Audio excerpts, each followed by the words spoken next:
ఈ స్కూల్ లేని గ్రామంలో ఈ పిల్లల భవిష్యత్తును మార్చేసే వందల మంది కోరికని ఈ స్కూల్ ని ఈ మ్యాజిక్ షో టెంట్ కింద ఎంతో రహస్యంగా చాలా కష్టపడి కట్టాం. కానీ ఆ విషయం ఎవ్వరికీ తెలియదు. మ్యాజిక్ షో మొదలవడానికి కొన్ని నిమిషాలు మాత్రమే ఉన్నాయి. ఈ లోపల ఇప్పుడు వచ్చిన గిరిజన పిల్లలందరికీ బొమ్మల్లో డబ్బులు జరుగుతున్నాయి. అసలేం జరుగుతుందో తెలుసుకోవాలంటే కొంతకాలం వెనక్కి వెళ్లాల్సిందే. ఈ కొండల మధ్య ఉన్న ఈ చిన్న గిరిజన ప్రాంతంలో ఒక సమస్య ఉంది. అది ఏంటంటే గత 2 సంవత్సరాలకి ఇక్కడైతే నేను విద్యా వాలంటీర్గా అయితే పనిచేయడం జరిగింది. స్కూల్ అనేది లేదు. వర్షం వచ్చినప్పుడు చాలా ఇబ్బంది పడేది. పక్క నుంచి ఏమైనా గాలి గాని వచ్చినప్పుడు పిల్లలు కంట్లో పడడం, ఊపిరి తీసుకోవడానికి సమస్యలు గానీ. ఒకరు ఆ వీడియోని మనకి చేర్చగా ఇలా నలిగిన బట్టలతో నన్ను గుర్తుపట్టలేని విధంగా అక్కడికి చేరుకున్న నేను దూరం నుండి చెట్టు కింద చదువుకుంటున్న ఆ పిల్లల్ని గమనించా. ఒక పక్క ఆ స్కూల్ గురించి మన స్టాఫ్ సమాచారం సేకరిస్తుండగా ఇంకొక పక్క నేను ఈ గ్రామం, ఇక్కడుండే పిల్లల ఆరోగ్యం ఇలాంటి వాటి గురించి కొంత అవగాహన తెచ్చుకునే ప్రయత్నం చేశా. అయితే ఇక్కడే మన కథని మలుపు తిప్పే విధంగా ఈ ప్రక్రియలో ఒక విషయాన్ని గమనించాను. ఆయన చెయ్యి అంతా చిన్న చిన్న దద్దురు లాంటివి ఉన్నాయి. ఇక్కడ పిల్లల చదువుతో పాటు అందరి ఆరోగ్యం కూడా ముఖ్యం కాబట్టి ఇంకా ఇలాంటి ఇబ్బందులు ఎవరికైనా ఉన్నాయా అని కనుక్కునే ప్రయత్నం చేశాను. ఏమంటే జబ్బు అంటే జబ్బు అంటాం, జ్వరం పడితే అందరు తాగనట్టు అయిపోతాం, బోధం తిన్నట్టు అయిపోతాం. అయితే ఇది ఎవరో దిష్టి పెట్టడం వల్ల వచ్చిన సాధారణమైన జ్వరం, విరోచనాలే త్వరలోనే తగ్గిపోతుంది అని చెప్పారు. అయితే ఇక్కడే నేను ఊహించని ఒక విషయం జరిగింది. 2 రోజుల తర్వాత మళ్ళీ తిరిగి అక్కడికి బయలుదేరా. ఈసారి నేరుగా ఆ స్కూల్ దగ్గరికి వెళ్ళా. అనుకోకుండా ఇటువైపు ఏదో పని మీద వస్తే ఈ స్కూల్ గురించి తెలిసింది అన్నట్టు ఆ టీచర్ తో మాట్లాడటం మొదలు పెట్టా. ఈ స్కూల్ కి టీచర్ ఇక్కడ నుంచి వేరే గ్రామం నుంచి వచ్చి పాఠాలు చెప్పి ఇతనికి మన వీడియోల మీద అవగాహన. అయితే ఇప్పుడు మనల్ని ఇతను ఆ స్కూల్ ని చూపించడానికి ఆహ్వానించారు. ఇలాంటి కొంచెం హెల్ప్ చేస్తే కొంచెం డెవలప్ అవుతుంది. ఇబ్బందులు అంటే సరే వీళ్ళకి మన సమాజం గురించి ఏం తెలుసు. మీ కోరిక ఏంటి? ఇలాంటిది ఒక షెడ్ లాగా చిన్నది ఫస్ట్ వస్తే బెటర్ అనుకుంటున్నారు. షెడ్ లాగా అంటే సిమెంట్ అంటే వేయలేం కదా సార్. క్లాసులు చెప్పడానికి కూడా సార్ ఇబ్బంది ఉందండి. ఇప్పుడు మనకు బ్లాక్ బోర్డ్ లేకపోతే వీళ్ళకి ఏం చెప్పగలం సార్ మనం. వీళ్ళు కూడా డెవలప్ అవుతారు. కొన్ని సంవత్సరాల క్రితమే గవర్నమెంట్ శాంక్షన్ చేసిన ఈ సగంలో ఆగిపోయిన స్కూల్ బిల్డింగ్ కథ ఏంటో అని ముందు ముందు అర్థం చేసుకునే ప్రయత్నం చేద్దాం. అయితే ఇలా వింటుండగా సడన్ గా పక్క నుంచి ఒక వ్యక్తి వచ్చి మాట్లాడటం మొదలు. అయితే ఏమున్నాయి మన వాళ్ళకి సమస్యలు అంటే అలాగేనా ఇలా కొంత మాట్లాడే ఒంట్లో బాగాలేని వాళ్ళు ఎవరైనా ఉన్నారా? మొన్న ఎవరో ఇక్కడ పడుకొని ఉన్నారట కదా. చనిపోయారండి. ఆయన చనిపోయాడా? చనిపోయారండి. చనిపోయాడా? మంగళవారం వస్తే చెప్పారండి. సండే చనిపోయారు. ఈ విషయాన్ని నేను అస్సలు ఊహించలేదు. 2 రోజుల క్రితమే కేవలం జ్వరం, విరోచనాలు అనబడిన ఈ వ్యక్తి ఇప్పుడు మన మధ్య లేనే లేడు అంటున్నారు. మొన్నే కదా వచ్చా సార్. అంటే ఎవరో ఏదో చేస్తారని ఆ విధంగా చనిపోయారు అని చెప్తున్నారు. వాడికి చనిపోవాలనిపించలేదేమో, అందుకనే గొయ్యి కూడా సరిగా లోతు అవ్వలేదు. అందుకని మళ్ళీ తవ్వుతుండారు రెండోసారి. అసలు ఏం జరిగిందో పూర్తిగా అవగాహన తెచ్చుకోవడానికి నేరుగా కుటుంబం దగ్గరికి వెళ్ళారు. ఇక్కడే ఉండేవారు కదా. ఈ ప్రక్రియలో నాకు ఇంకొక ఆశ్చర్యకరమైన విషయం కూడా తెలిసింది. అదేంటంటే ఈ చనిపోయిన వ్యక్తికి ఈ స్కూల్ కి కూడా ఒక సంబంధం ఉంది. అది మీకు అర్థం కావాలంటే ముందు ఈ స్కూల్ ఎందుకు ఆగిపోయిందో అన్నది తెలియాలి. స్కూల్ బిల్డింగ్ స్టార్ట్ చేసి సుమారుగా 7-8 సంవత్సరాలు అయితే అవుతుంది. గవర్నమెంట్ వాళ్ళు కాంట్రాక్ట్ ఇవ్వడం జరిగింది. ఏమైంది అప్పుడు?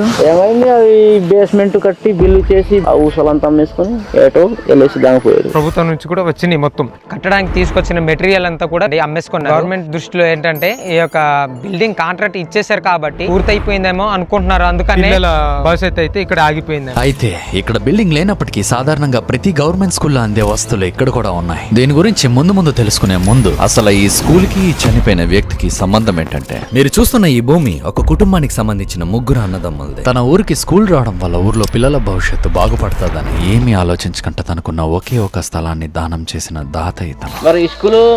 ఇంకొక ముఖ్యమైన విషయం ఏంటంటే, ఈ చనిపోయిన వ్యక్తి కుటుంబాన్ని కనుక మనం అర్థం చేసుకున్నట్టయితే ఇక్కడున్న 30 కుటుంబాలని అర్థం చేసుకున్నట్టే. ఇప్పుడు మీరు చూస్తున్న ఈ అమ్మాయి ఆ చనిపోయిన వ్యక్తి యొక్క గారాల పట్టి ఆయన కూతురు. ఏం పేరమ్మా నీది? ఈశ్వరి. 2 రోజుల క్రితం నేను ఈ ఊరికి మొదటిసారి వచ్చినప్పుడు ఎంతో ఆనందంగా ఆహ్లాదకరంగా ఆడుకుంటున్న ఈ పాప ఇప్పుడు తన తండ్రిని కోల్పోవడంతో ఎంతో దిగులుతో ఉంది. అది దీనిలోకి వెళ్ళినట్టు. సరే, ఇప్పుడు ఎంతో ఆశ్చర్యకరమైన ప్రశ్నకు సమాధానం కనుక్కోవాల్సిన సమయం వచ్చింది. ఇంతకీ అతను ఎలా చనిపోయాడు? ఏమైందంటే అది చెప్పలేం సార్. మరి 3 రోజులకే సడన్ గా వచ్చి ఈవిడ మాట్లాడుతుంది ఇక్కడ ప్రాంతీయ భాష. ఈవిడికి తెలుగు రాదు. ఇక్కడ ఆడవాళ్ళతో మనం ఏమైనా మాట్లాడాలంటే మగవాళ్ళ సహాయం కావాలి.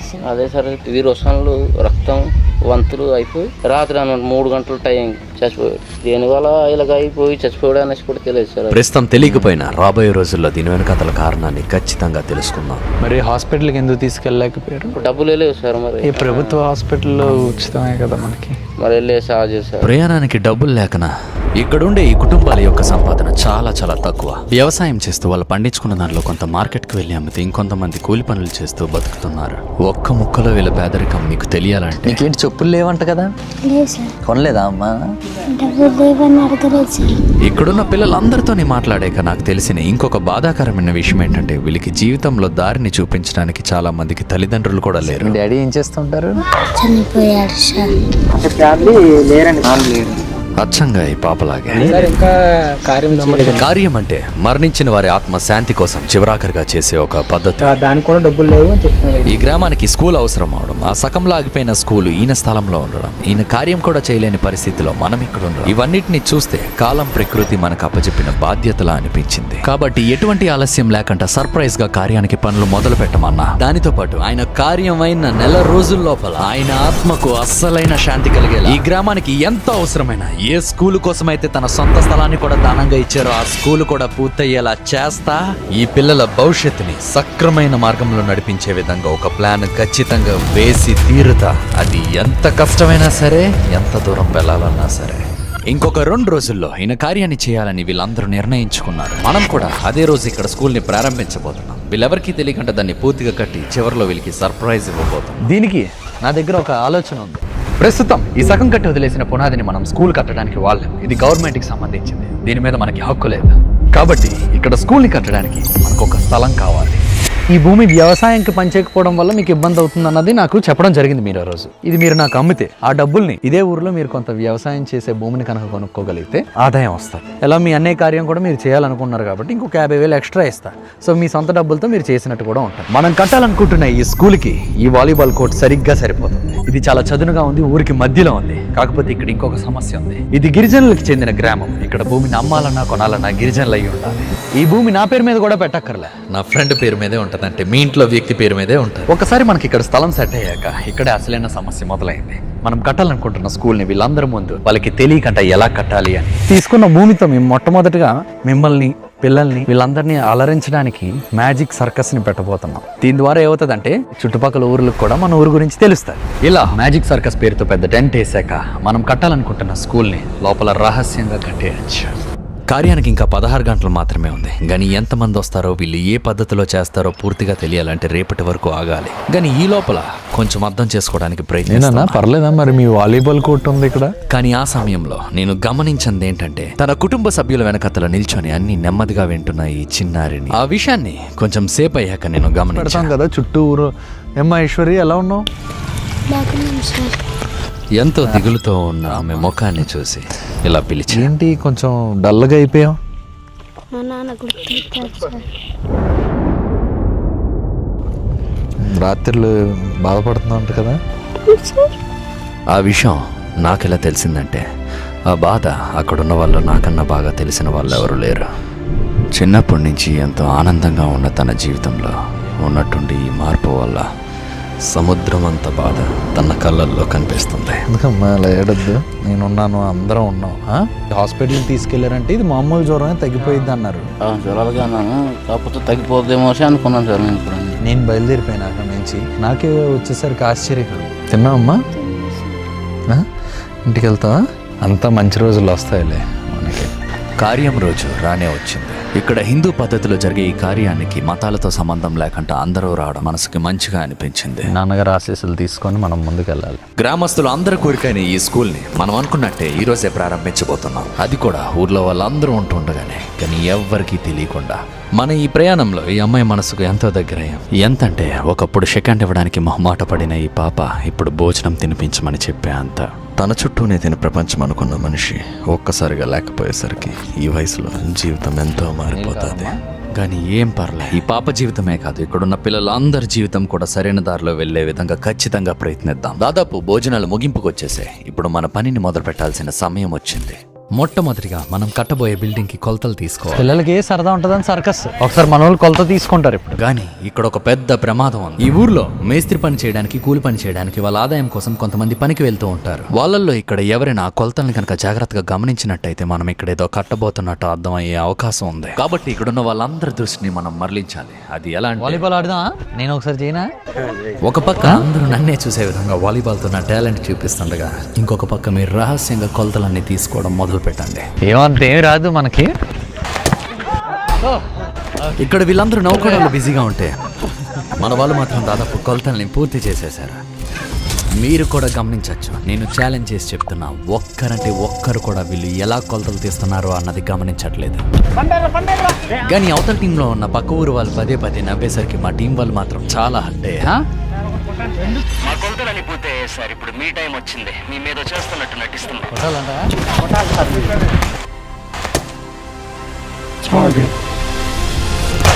ఇప్పుడు అసలైన ఆటని మొదలు పెట్టాల్సిన సమయం వచ్చింది. గ్రామంలో ఉన్న గిరిజన సోదరీమణులందరికీ నమస్కారాలు. అతి త్వరలోనే మన ఊరి పేరు 4 వైపులా మారుమోగపోవడానికి మరియు మిమ్మల్ని అందరినీ అలరించడానికి మన ఊరికి రాబోతుంది మ్యాజిక్ సర్కస్. మనం అనుకున్నట్టే కేవలం కొంతకాలంలోనే ఇక్కడ మనం మ్యాజిక్ సర్కస్ పెడుతున్న విషయం పక్క ఊరు వాళ్ళకి కూడా చేరుకుంది. కానీ అదే మనకు ఒక సమస్య అవ్వబోతుందని అస్సలు అనుకోలేదు. ఇక్కడ సైట్ కి ఎవరో చాలా మంది వచ్చి ఏం చేస్తున్నారు, ఏం జరుగుతుంది అని అడుగుతున్నారు సార్. ప్రస్తుతానికైతే పని ఆగిపోయింది. గొడవ అన్న పదం వాళ్ళ భాషలో మధ్యలో వస్తుంది. వాళ్ళ ఉద్దేశం ఏంటో అస్సలు అర్థం కావట్లేదు. వాళ్ళు మీతో మాట్లాడాలి అంటున్నారు. నమస్తే. ఈ పలకరింపు మన వాళ్ళు చెప్పిన దానికైతే నేను ఊహించలేదు. మీరు ఎలా ఉన్నారు? మనం సర్కస్ అంటూ స్కూల్ కోసం భూమి ఎవరి దగ్గర తీసుకున్నామో అతను కూడా ఇక్కడే ఉన్నాడు. ఊరంతా ఇక్కడ పెద్దలు అనబడుతున్న వీళ్ళ మాటనే వింటారంట. ఇప్పుడు వీళ్ళలో ఎవరైనా మన సర్ప్రైజ్ ప్లాన్ ని చెడగొట్టబోతున్నారా? మరి మీరు చూస్తున్నారు కదా, మనం ఇక్కడ సర్కస్ ని పెట్టడానికి వీళ్ళు ఒక షరతుని అడగాలనుకుంటున్నారు. చేస్తారని మేము ఇదే స్థితిగతులు ఉంది సార్. వీళ్ళు ఈ ఊరు గురించి అన్ని చెప్పడం మొదలు పెట్టారు. కానీ ఆ షరతు ఎందుకు? ఇలాంటి వారు కానీ అభివృద్ధి అయ్యేటట్లుగా చూసుకుంటే ఓకే, గ్రామం నుంచి వీళ్ళందరూ కోరిక మరేదో కాదు. చాలా ఇబ్బంది ఉందండి ఇక్కడ. వాళ్ళు స్కూల్ కోసం అడుగుతారని నేను అస్సలు ఊహించలే. వీళ్ళలో కూడా గతంలో స్కూల్ కట్టడానికి కాంట్రాక్టర్ తో పాటు పనిచేసిన వాళ్ళు ఉండొచ్చు. సో ఇక్కడ మనం చాలా జాగ్రత్తగా వ్యవహరించాలి. రోడ్డు లేని తరుణంలో ఎవరు రాలేదు సార్ ఇక్కడ. ఒకప్పుడు అయితే వాళ్ళు చెప్తున్న స్కూల్ గురించి నాకు చాలా తక్కువ ఆసక్తి ఉన్నట్టు వింటూ ఇలా సరే, అయితే మొట్టమొదటిగా ముందు మనం ఇక్కడ సర్కస్ ఏర్పాటు చేసి తర్వాత అదేంటి అన్నది డెవలప్ చేయడం. ఇక్కడ సర్కస్ మాత్రమే వస్తుందని గ్రామస్తులందరినీ బలంగా నమ్మించడానికి ఇది ఒక మంచి అవకాశం. మేము గౌరవంగా ఫీల్ అవుతున్నాం. వీళ్ళు మనల్ని ఇష్టపడే వాళ్ళైనప్పటికీ స్కూల్ కి భరోసా ఇవ్వనందుకు గ్రామస్తులతో పాటు వీళ్ళు కూడా నిరుత్సాహపడ్డారు. కానీ ఇదంతా ఎందుకంటే ఎవరు కూడా మనం కడుతున్న ఈ స్కూల్ ని మధ్యలో చెడగొట్టకూడదని, దాంతో పాటు మీలాంటి వాళ్ళని కూడా రోజు పిలుస్తాను. వీళ్ళ మొక్కల్లో కూడా చివర్లో నేను ఆశ్చర్యాన్ని చూడాలనుకుంటున్నాను కాబట్టి. కానీ ఆ రోజు నాకు తెలియదు కనబడే మంచితో పాటు కనిపించని చెడు కూడా ఉంటుందని. ఎందుకంటే ఒక పక్క మనం మ్యాజిక్ సర్కస్ కి వేగంగా పనులను మొదలు పెడుతుండగా ఇంకొక పక్క ఎవరు వస్తారు? ఫారెస్ట్ వాళ్ళే వచ్చారు. దీనికి ఉన్నట్టుండి ఈ పనుల్ని ఆపమని స్థలం యజమాని అడుగుతున్నారు. ఇక్కడ స్టేజ్ ని కట్టడం కోసమని మనం చెప్పి తవ్వుతున్న ఈ గోయల్ని కొందరేమో కొండల్ని తవ్వే మైనింగ్ కోసం అన్నట్టు మార్చి ప్రచారం చేస్తున్నారు. ఏజెన్స్ లైన్ లో మైనింగ్ అనేది ఏరియాలో ఇక్కడ ఉంది సార్. ఇక్కడ ఇలాంటి గాలికేస ఆరోపణలు మాకు కొత్త ఏం కాదు, చాలా చూసామని చెప్పి భరోసా ఇచ్చారు. కానీ ఇదొక ప్రమాదకరమైన సంకేతం. కాబట్టి రాబోయే 15 రోజుల్లో ఎట్టి పరిస్థితుల్లో ఈ స్కూల్ ని మనం పూర్తి చేసేయాలి. 3 రోజులు పూర్తయ్యేసరికి గ్రామస్తులందరినీ ఆశ్చర్యపరిచే విధంగా మన సర్కస్ టెంట్లు రెడీ అయిపోయాయి. ఇప్పుడు మీకు ఒక డౌట్ ఉండొచ్చు, ఊరికి మధ్యలో ఉన్న ఈ టెంట్లలో ఎవరికి తెలియకుండా స్కూల్ ని ఎలా కట్టబోతున్నామని. ఇక్కడ కనిపిస్తున్న ఈ పెద్ద టెంట్ లో మనం స్కూల్ బిల్డింగ్ ని కట్టబోతున్నాం. దానికి ముందున్న ఈ చిన్న టెంట్ లో ఊరంతా నిద్రపోయాక మనం కట్టాలనుకుంటున్న బిల్డింగ్ కి కావాల్సినవన్నిటిని సర్కస్ సామాన్లాగా లోపలికి తీసుకొచ్చి దాచబోతున్నాం. ఈ విధంగా స్కూల్ బిల్డింగ్ ని కట్టడానికి కావాల్సిన ఇలాంటి సామాన్లన్నీ ఇక్కడ పనిచేసే కార్మికులకి, మేస్త్రులకి అందుబాటులోకి రాబోతున్నాయి. ఒక పక్క పనులు ఇలా జరుగుతుండగా లోపలేమవుతుందని తెలుసుకోవాలన్న కుతూహలం గ్రామస్తులందరిలోనే ఉంది, ముఖ్యంగా ఈ పిల్లల్లో. కానీ ఎంత చూడాలన్నా చూడనివ్వకుండా మన మనుషులు చూసేసారు. ఇప్పుడు ఇంకా వెళ్ళారా? అలా చూడకూడదు, చంపేశారు కదా. ఏం కంగారు లేదు, వాళ్ళని చూసేలా చేయడం కూడా మన ప్లాన్ లో ఒక భాగమే. ఇలా సమయంతో పాటు వాళ్ళ కుతూహలం అంతా తగ్గాక లోపల ఏ చిన్నది కూడా కనబడకుండా మొత్తం మోయించేసా. ఏ కోణం నుంచి చూసినా, పైనుంచి కానివ్వండి, కింద నుంచి కానివ్వండి, రాత్రి అవనివ్వండి, పగలవనివ్వండి, ఎలా చూసినా లోపల ఏముందో తెలియని విధంగా దీన్ని తయారు చేయడం జరిగింది. ఆఖరికి మధ్యలో తెరిచే ఆ తలుపులు కూడా ఎవరూ ఎక్కని ఆ కొండ వైపు ఉన్నాయి. బయట ఊర్ల నుంచి పని చేయడం కోసం తీసుకురాబడిన ఈ కార్మికులు లోపలికి వెళ్ళడానికి కూడా ఒక ప్రత్యేకమైన పద్ధతి ఉంది. ఇక్కడ పని చేస్తున్నంతసేపు బయట గ్రామస్తులతో మాట్లాడుకుంటా ఒక ఒప్పందం కూడా అయ్యింది. ఇలా ఇదంతా గమనిస్తూ చూడ్డానికి కొందరు సూపర్వైజర్లు కూడా ఉన్నారు. ఈ బిల్డింగ్ కడుతున్న ప్రక్రియలో ఒక్కొక్క స్టేజ్ లో ఒక్కొక్క కార్మిక బృందం దీనికి పనిచేయబోతున్నారు అన్నమాట. కుదిరినంత మేరకు మనం చాలా ఎంత సైలెంట్ గా వీలైతే అంత సైలెంట్ గా పని చేసుకుంటూ ముందుకెళ్ళిపోవాలి. ఈ విధంగా కార్మికులు మారుతూ ఉండడం వల్ల ఇక్కడ ఏమవుతుందన్న పూర్తి అవగాహన ఏ ఒక్కరికి రాదు. లోపల బిల్డింగ్ ని కూడా స్ట్రాంగ్ గా స్పీడ్ గా అయిపోయే విధంగా కట్టబోతున్నాం. రేపైతే షీట్లు ఎక్కించాలి. మిషన్లు వాడే పని ఉంది. రేపు ఎక్కువ సౌండ్ వచ్చే కూడా అవకాశం. మిషన్లు వాడుతున్నాం. ఇక సార్ గ్రైన్ మిషన్. ఎక్కువసేపు ఇలాంటి శబ్దాలు అస్సలు బయటికి వినబడకూడదు. ఎట్టి పరిస్థితిలో ఈ రాత్రి గడవకు ముందే ఒక అద్భుతమైన ప్లాన్ ని ఆలోచించాలి. అందులో కాలం ఆడే ఆట ఎలా ఉంటదంటే, రేపు ఆదివారం అంటే అందరూ ఊర్లోనే ఉంటారు. పక్కన ఉన్న చర్చిలో చాలా మంది ఉంటారు. వాళ్ళకి శబ్దాలు వినబడే అవకాశం ఉంది. ఈ పనిని ఈ రోజు పెట్టుకోకపోతే మంచిదేమో సార్. ఏం పర్లేదు. అయితే మీరేంటి ఆదివారాలు వస్తూ ఉంటారా? సహకారం తప్పకుండా ఉండాలి. ఆయనకి కూడా ఏంటో తెలియదు కానీ ఎప్పట్లాగే వాళ్ళ ప్రార్థన అయితే జరగబోతుంది. కానీ ఈ రోజు కొంచెం సౌండ్ ఎక్కువ ఉండబోతుంది అంతే.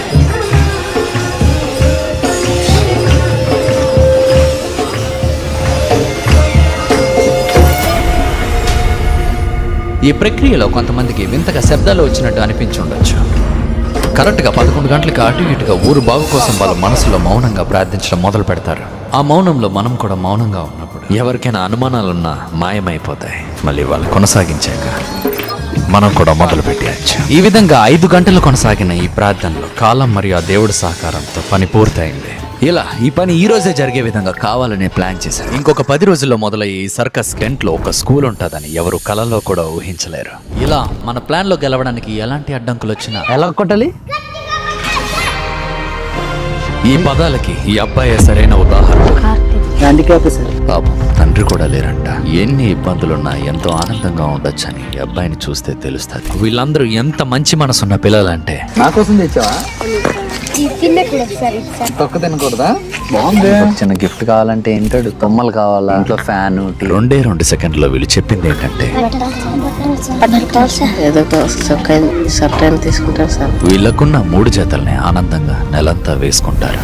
ఇలా మొత్తానికి ఈ పిల్లలకి కావాల్సిన స్కూల్ ఇంకొక 10 రోజుల్లో పూర్తయిపోబోతుంది. వాళ్ళకి కావాల్సినవన్నీ ఇచ్చాక చివరిలో ఎలా స్పందిస్తారో అని ఎంతో ఎదురు చూస్తున్నాను. కానీ రానున్న 3 రోజుల్లో గాలులతో కూడుకున్న వర్షాలు రాబోతున్నాయి. ముఖ్యంగా 3వ రోజు బలమైన గాలి వీచే అవకాశం ఉందని వాతావరణ శాఖ తెలియజేసింది. ఇది చాలా ప్రమాదకరం. ఎందుకంటే ఈ కొండపైన గాలి వీచే వేగం 35 కిలోమీటర్ల కన్నా దాటినట్టయితే టెంట్లన్నీ ఎగిరిపోతాయి. గాని కాలం అప్పు చెప్పిన ఈ పనికి ఖచ్చితంగా ఆ ప్రకృతి అంటే ఆ దైవం మనకి తోడుంటదన్న నమ్మకం నాలో ఉంది. కాకపోతే ఎవ్వరు ఊహించని విధంగా తర్వాత రోజు వాతావరణం మారింది. టెంట్ల దగ్గర సిగ్నల్ సరిగ్గా ఉండకపోవడం వల్ల అక్కడ ఎలా ఉందో అన్నది తెలియట్లేదు. పైన ఇదే వర్షం కనుక పడినట్టయితే మన పని అయిపోయినట్టే, పరిస్థితి చేదాటిపోయినట్టు అనిపిస్తుంది. కాకపోతే అక్కడ చేరుకునేసరికి ఆశ్చర్యంగా ఇంకా వర్షం ఏమీ పడలే. చుట్టుపక్కల ఊర్లన్నిటిలో బలమైన వర్షాలు పడ్డాయి. కానీ చాలా వింతగా మన టెంట్లున్న ఈ ఊరు మొదలైన దగ్గర నుంచి మొత్తం చాలా పొడిగా ఉంది. మనం చేస్తున్న ఈ పనికి కాలం సహకరిస్తుందన్న భరోసా ఇప్పుడు ఇంకొంచెం పెరిగింది. ఆయన తుఫాను కాదు కదా, ఓటమిని ఓడించే గెలుపు కోసం దేనికైనా ఎదురెళ్తా. అది ఏదైనా సరే ఆఖరికి ఆ కాలమైనా కూడా. మనసు చాలా ప్రశాంతంగా, బయట నిశ్శబ్దంగా ఉంది. కానీ ఈ ప్రశాంతత తుఫానుకు ముందు వచ్చే సంకేతం అని నేను ఊహించలేదు. సమస్య ఏంటంటే మనం ఇక్కడ ఎక్కువ మంది లేము. కార్మికులేమో లోడ్ తేయడానికి పక్కూరు వెళ్తే, మన స్టాఫ్ లో ఇంకొంతమంది ఏమో నేను అడిగిన 2 ఖాళీ లారీల్ని తీసుకురావడానికి వెళ్ళారు. మన టెంట్లని కాపాడుకోవడానికి ఇవి మనకి చాలా అవసరం. వాళ్ళకి ఫోన్ ఎన్నిసార్లు ప్రయత్నిస్తున్నా సిగ్నల్ సరిగ్గా లేదు. మనకి సమయం ఎక్కువ లేదు. ఈ టెంట్కి ఏమైనా అయితే మనం ఓడిపోయినట్టే. అది మాత్రం జరగనివ్వకూడదు. ఎలా అయినా పక్కూరులో ఉన్న మన కార్మికుల్ని సహాయానికి తీసుకురావాలి. కాకపోతే అప్పటికే ఆలస్యం అయిపోయింది. ఇక్కడ మట్టి ఎలాంటిదంటే నీరు తగలగానే కరిగిపోయి జారిపోయినట్టు అయిపోతుంది. ఇప్పుడు ఇదే మట్టి వల్ల ఇంకొక 4 గంటల్లో మన టెంట్ కూడా కూలిపోబోతుంది. ఈ విధంగా కర్రలు ఎగ్గొట్టిన చోట మట్టి బలహీన పడిపోవడం వల్ల ఇప్పటికే టెంట్ ఒక పక్క వంగిపోయి, ఇది ఏమీ తెలియని నేను టెంట్ దగ్గర చేరుకునేసరికి కళ్ళ ముందే అంత బలంగా పాతిన టెంట్ కూలిపోయేసరికి ఏం మాత్రం అర్థం కావట్లే. నిల్చోబెట్టండి. ఇన్నాళ్ళు మనం పడిన కష్టం, మనం వేసుకున్న ప్లాన్ సక్సెస్ అవుతుందా లేదా అన్నది ఇప్పుడు మన చేతుల్లో ఉంది.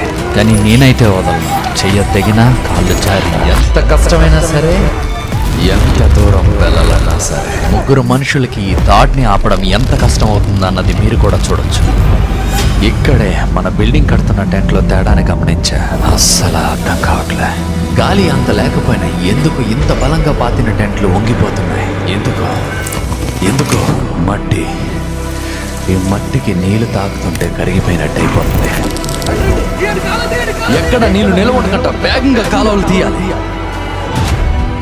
ఇప్పుడు ఎంత నీరు పడినా నేరుగా కాలువల్లోంచి బయటికి వెళ్ళిపోతుంది. ఇప్పుడు నీటిని పీల్చుకోవడానికి తడిగా ఉన్న మట్టి మీద పొడి మట్టి తవ్వి వేయండి. ఇలా కొంతసేపు గడిచాక వాతావరణం ప్రస్తుతానికి అయితే చల్లబడింది. ఒక పెద్ద యుద్ధమే జరిగింది. అందరూ అలసిపోయారు. ఈ బలహీన పడిన టెంట్ కి ఇంకొకసారి కనుక బలమైన గాలి, వర్షం కనుక పడితే ఇంకా అంతే. కానీ మీకు తెలుసు కదా, ముఖ్యంగా 3వ రోజు బలమైన గాలి వీచే అవకాశం ఉంది. ఈ రోజే ఆ 3వ రోజు. ఈ ఒక్క రోజు దాటితే మన సర్ప్రైజ్ ప్లాన్ కి ప్రమాదం లేనట్టే. Good afternoon. నిన్న రాత్రి తెగిపోయినది. కానీ ఎంత ఆశ్చర్యం అంటే పగలు లెగిసేసరికి గట్టిపడిపోతుంది. కొంచెం ఈ కర్రలు అవి కొంచెం ఇచ్చాడు కొంచెం బలపరిచే విధంగా. మనం ఓడిపోకూడదంటే నిన్నట్ల గాలి, వర్షం వచ్చే లోపల ఈ 2 ఖాళీ లారీల్ని పైకి తీసుకెళ్లిపోవాలి, లేదా టెంట్లు కూలిపోయినట్టే. ఈ లారీలకి ఇంత డబ్బులు ఖర్చు పెట్టి ఎందుకు తీసుకొచ్చాం సార్? అది కూడా ఖాళీ. కాకపోతే ప్రతి దగ్గర ఏదో ఒకటి చేసి ముందుకు తీసుకెళ్తున్నాం. కానీ కరెక్ట్ గా ఊరికెళ్లే కొంచెం ముందులో రోడ్లన్నీ వర్షం వల్ల పాడైపోయి చాలా సేపటి నుంచి దానికి సంబంధించిన రిపేర్లు కూడా జరుగుతున్నాయి. ఒకవేళ ఈ ప్రక్రియలో ఏ చిన్న వర్షం పడినా ఇంకా లారీలు పైకెక్కలేనట్టే. ఇంకో 3 గంటల్లో వర్షం పడే అవకాశాలంటే ఇంకొక పక్క కార్మికులు అనుకున్న టైం కల్లా పని పూర్తి చేయడానికి వాళ్ళ సాయి శక్తులా ప్రయత్నిస్తున్నారు. అదృష్టం శాతం మన మొట్టమొదటి లారీ ఎలాగోలా పైకి చేరు. వీచే గాలికి ఈ లారీల్ని టెంట్ కి అడ్డుగా పెట్టబోతున్నాం. ఒకవేళ పరిస్థితి అదుపు తప్పి టెంట్లు ఏమైనా చిదిగినా మన దగ్గర సిద్ధంగా ఉన్న కొత్త వాటితో తిరిగి అంటించే లోపల ఒక గోడలాగా ఈ లారీలు గ్రామస్తులకి కనబడకంట అడ్డుగా కొంచెం పెద్ద గాలులే వచ్చేటట్టుంది. కానీ అన్నిటికీ సిద్ధం. ఇదంతా ఇలా ఉండగా నా మనసులో మాత్రం కొన్ని బలమైన ప్రశ్నలు నడుస్తున్నాయి. నిన్న రాత్రి ఉన్నట్టుండి కాలం సహకరించట్లేదేంటి అని అనిపించింది. అయితే ఈరోజు నేను చూసిన దాని ప్రకారం చుట్టుపక్కల ఇంకా బలమైన గాలులు, వర్షాలు పడ్డాయి. కాకపోతే మొత్తం అంతా ఒక్కసారి వెనక్కి తిరిగి చూసుకుంటే అంత గాలి వానలో కూడా కరెంటు పోలే.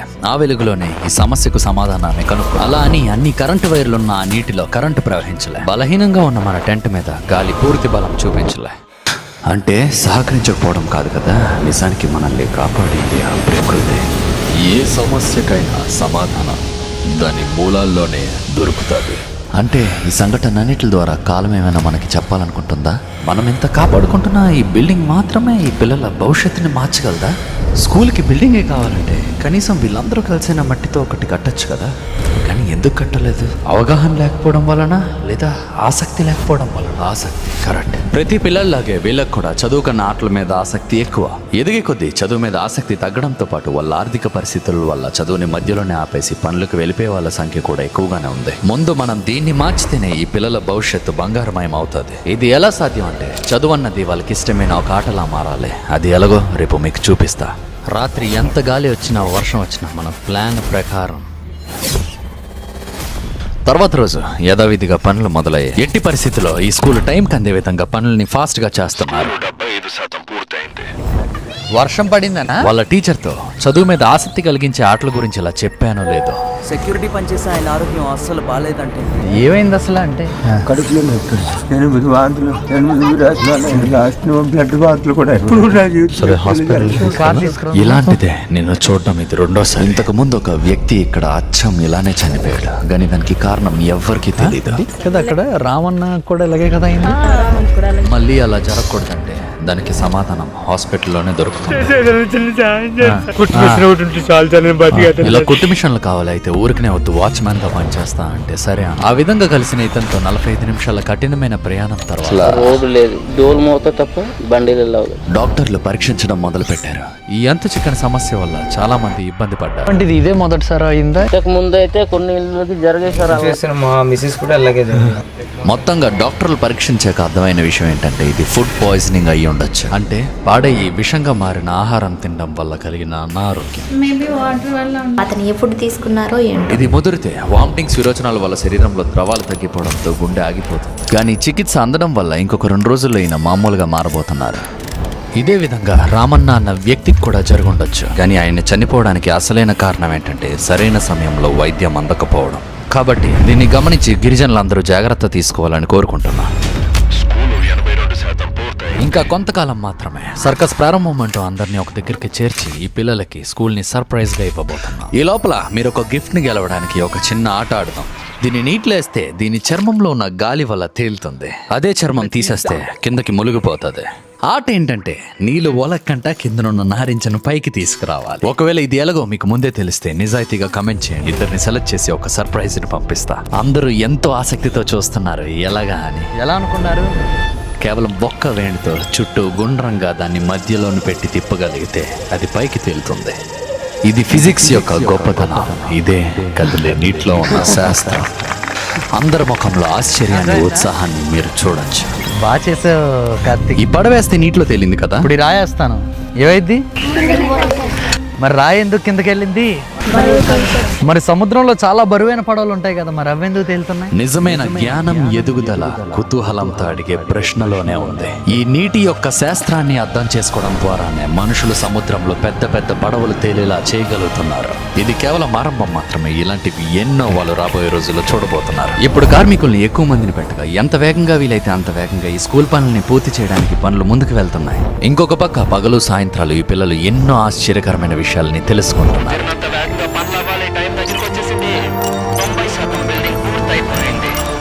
అసలు వీటి వల్ల ఏ ఉపయోగం సార్? ఆల్బర్ట్ ఐన్స్టీన్ ఒక పెద్ద సైంటిస్ట్ గా ఎదగడానికి కారణం తన తండ్రి చిన్నప్పుడు ఇచ్చిన ఒక చిన్న కంపాస్ సృష్టించిన కుతూహలం. అంటే లోపల నుంచి తెలుసుకోవాలి అనిపించే ఒక కోరిక. కుతూహలానికి మించిన గురువు లేడు. దానికి వయసుతో సంబంధం లేదు. ఈ పిల్లల్లో కూడా అలాంటి కుతూహలాన్ని సృష్టించడమే ఈ ప్రక్రియ యొక్క లక్ష్యం. కంటికి కనబడని గాలి ఎంత శక్తివంతమైందంటే దేన్నైనా ఇట్టే ధ్వంసం చేసేయగలదు. దీన్ని తెలుగుగా మనుషులు కరెంటు సృష్టించడానికి వాడడం మొదలు పెట్టారు.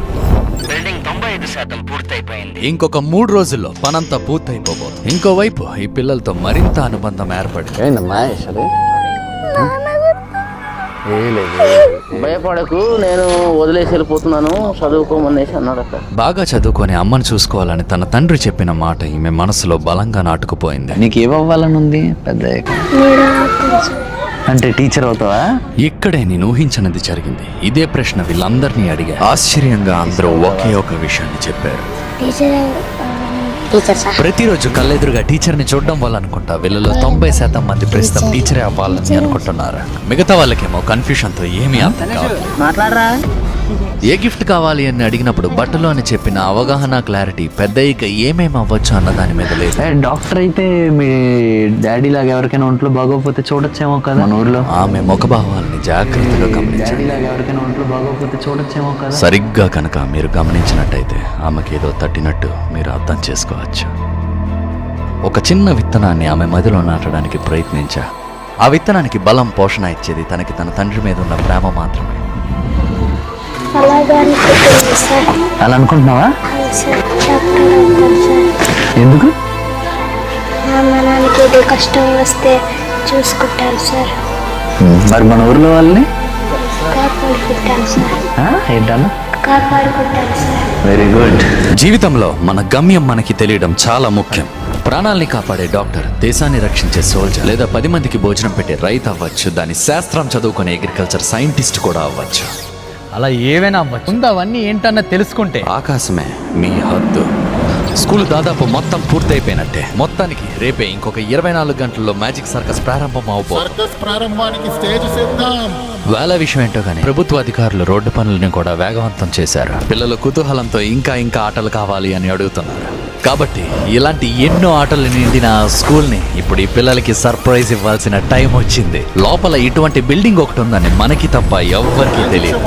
ఇంకా కొన్ని నిమిషాలు మాత్రమే ఉన్నాయి. కానీ ఈ లోపల ఇప్పుడు వచ్చిన గిరిజన పిల్లలందరికీ గొప్పగా డబ్బులు పెరుగుతున్నారు. ప్రోగ్రామ్ అంతా ఒక ప్రత్యేకమైన పద్ధతిలో జరగబోతుంది. నేను ఎంతో మందిని చూసి సెలెక్ట్ చేసిన ఈ టాలెంటెడ్ మెజిషియన్ ప్రకారమే మ్యాజిక్ ట్రిక్కులతో చుట్టూ ఉన్న వాళ్ళందరినీ అలరించడం మొదలు పెడతారు. ఇలా చివర్లో ఒక మ్యాజిక్ ట్రిక్ లో భాగంగా గ్రామస్తులు ఏమాత్రం ఊహించని ఈ స్కూల్ ని సర్ప్రైజ్ గా వాళ్ళకి ఇవ్వబోతున్నాను. కానీ నేను ఊహించింది ఏంటంటే చిన్న చిన్న చినుకులు మొదలయ్యాయి సార్. వచ్చిన వాళ్ళందరూ కంగారు పడుతున్నారు. వర్షం వస్తే మళ్ళీ బల్లవి కాదలో కిందకి వెళ్ళడం ఇబ్బంది అవుతాను. మళ్ళీ వర్షం మొదలవబోతుంది. ఆయన కార్యం రోజు మాటిచ్చినట్టే అదే బట్టలతో స్కూల్ ని సర్ప్రైజ్ ఇవ్వడానికి స్టేజ్ వైపు బయలుదేరా. ఇంకా వేరే దారి లేక చివర్లో చేయాలనుకుంటున్న మ్యాజిక్ ట్రిక్ ని ఇప్పుడే చేయాలని నిర్ణయించుకున్నా. కరెంట్ లేదు, లోపల జనరేటర్ కూడా పనిచేయట్లే. కత్తులతో నరకాలి, కొత్త సమయం కావాలి. ఇంకో పక్క మీకు గుర్తుంది కదా, అప్పుడు ఏ పెద్ద మనుషులను అయితే పిలుస్తానన్నాను వాళ్ళందరినీ కూడా పిలిచి చాలా మంది రాష్ట్రంలో కూడా హీరోలు అందరూ ఇలా వాళ్ళ మాటల్లో మాటలుగా స్కూల్ గురించి వచ్చినప్పుడు వెంటనే ఎటువంటి ఆలస్యం చేయకుండా ఇలా అన్నా. సో మీకు ఎలాంటి స్కూల్ కావాలి అని అడుగుతాం. కేవలం తెలుసుకోవడం కోసం మాత్రమే అని చెప్పి మీకు కావాల్సిన స్కూల్ బిల్డింగ్ ఇలా ఉంటే సరిపోతుందా అని అడిగి ఇలాంటి స్కూల్ అయితే మీకు ఓకేనా? జనాలందరూ ఎంతో ఆసక్తిగా చూస్తున్నారు. కానీ వర్షం మొదలైంది. ఇంకొంచెం పెరిగితే అందరూ చల్లా చెదురైపోతాం. మనకి టైం ఎక్కువ లేదు. ఇప్పుడు ఇక్కడ ఉన్న గ్రామస్తులు ఏమడిగారంటే స్కూల్ ఇటువంటిది కావాలి. ఒకసారి ఇప్పుడు దీన్ని మాయించేద్దాం. మెజిషియన్ ఈ స్కూల్ మోడల్ మీద ఒక మ్యాజిక్ బాక్స్ ని పెట్టబోతున్నారు. కానీ ఎవరికి తెలియని విషయం ఏంటంటే దీన్ని స్పెషల్ గా చేయడం జరిగింది. ఇక్కడే ఈ మ్యాజిక్ లో రహస్యం దాగోను. ఇలా చూస్తే లోపల ఉన్నది మాయమైపోయినట్టు అనిపిస్తుంది. బాక్స్ లో ఉన్న స్కూల్ నా చేతుల్లోకి తీసుకోబోతున్నా. పైకెత్తి చూస్తే ఏముండదు. మరి ఎక్కడికి వెళ్ళిందంటే ఒక్క క్షణం ఎవరికి ఏమీ అర్థం కాలేదు.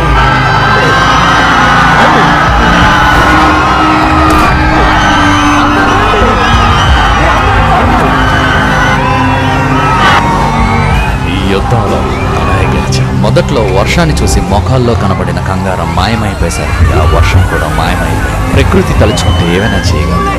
కానీ ఇది వర్షం కాదు, ఆ దేవుడి ఆశీస్సులు. అవే ఆశీస్సుల్లో ఇక్కడున్న జనాలు, నేను, పిల్లలు చూస్తున్నాం. మీరు తడిచి ఆనందిస్తున్నాం. స్కూల్ లోపలికి వెళ్లే ముందు ఈ పిల్లల ఆనందానికైతే హద్దులు లేవు. వాళ్ళ చేతుల్లో ఉన్న బొమ్మల్లో ఏ ఒక్కదానిలో కూడా 10,000 కన్నా తక్కువ ఉండదు.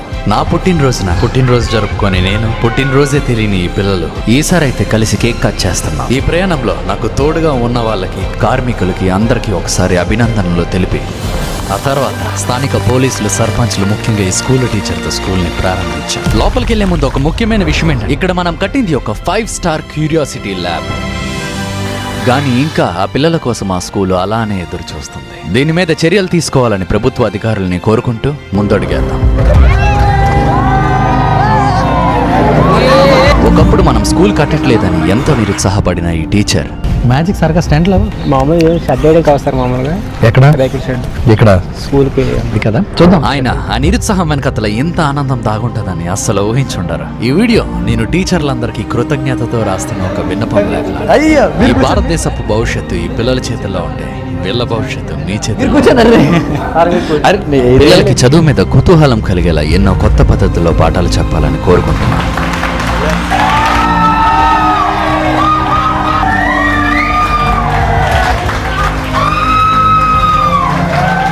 నేను మామూలు మనిషినే. మీరు దండం పెట్టుకోవాల్సింది వీళ్ళకి.